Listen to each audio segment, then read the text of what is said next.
over your years of expertise, are there certain guys that you had great chemistry with as opposed to guys who you just didn't connect with at all and were there solely to promote the thing and really had no interest in actually having a conversation? Oh, so many. Yeah. You and I need to hang out sometime. I will tell you that, and here's a plug, my audiobook that's free, and it's out right now. Yep. It mentions all of my favorite interviews and my least favorite interviews and why.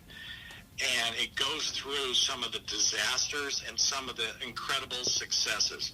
So I'll give you an example of both. Terry Bradshaw, big, tough quarterback. Yeah. He was on my show during the Super Bowl week, promoting the Super Bowl, promoting what he does on Fox, and I had him in studio.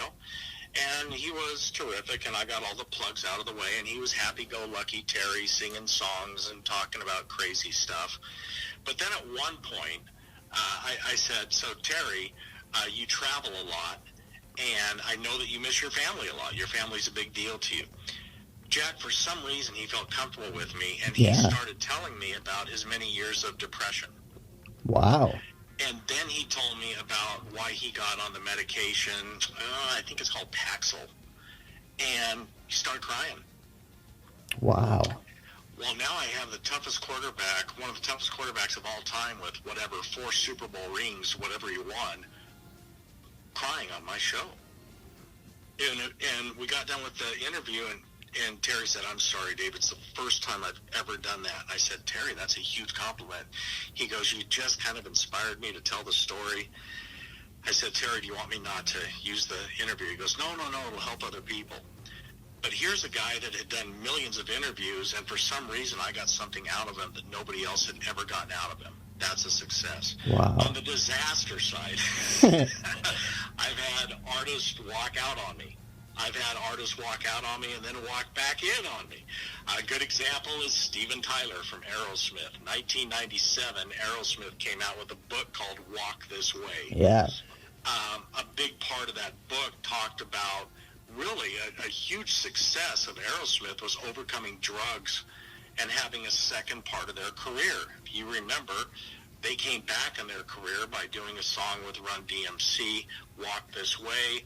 They got hip with the young crowd again, and Aerosmith became huge again. Yeah. Where they were an opening act there for years. People forget. I mean, they were opening for bands like the Scorpions and stuff. Aerosmith took a dive for a while. So anyway, 1997, they come in to the studio, and they want to promote their book. So they sit down in my studio, and I said, okay, guys, we'll talk about how you overcame drugs, and now you have this big success. Congratulations. Steven Tyler looked right at me, and he goes, I don't want to talk about that, man. I said, what do you mean, Steven? He goes, Dave, I've been on your show a lot of times. I'm asking you. Don't bring it up. I said, Steven, I have to bring it up. It's what your book's about. He goes, I'm telling you, man, don't bring it up. I look at my clock. There's about 5 seconds before we go on the air. And he's pointing at me going, don't bring it up, man. So I cracked the mic and I said, Steven, the first thing we want to talk about is how you overcame drugs in 1997. Nice. He looked at me with steel eyes. And he got up, started walking out of the studio. And there was nothing but quiet. Wow. And Joe Perry said, come on, man. Come on, Steven. Sit down. And then he started giving the interview. So we got into the commercial break, and he looked at me, and he goes, Pratt, you got balls, man. He goes, I told you not to do that.